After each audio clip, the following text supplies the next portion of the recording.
it's Miss Barb from 4-H, and today we're going to look at a way to do some art with the flowers in your yard. First of all, do not go and pick the flowers without the permission of whoever has them in their yard. I don't want you to be stealing people's flowers that they like having out there. You'll need some paper or a canvas with the hard back, paper towel, and a hammer, and your flowers. The best flowers I have found are the pansies.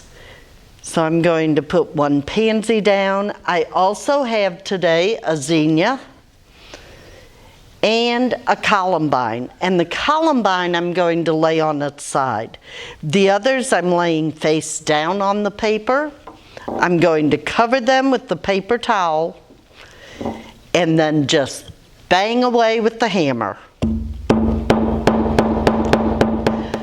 After I do that, I will peel them off of the piece of paper.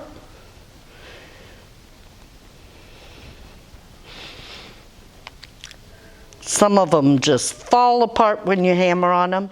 This is a fun way to use the flowers in your garden, and you could do a whole scrapbook that would have your flowers of the summer in it. So you'd have different ones as they come in. And there we have them.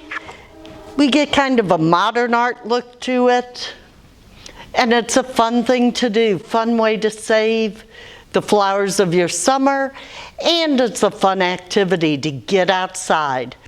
If you go to the library, there's books on all different flowers and how to grow them and what kind they are. Have a great summer.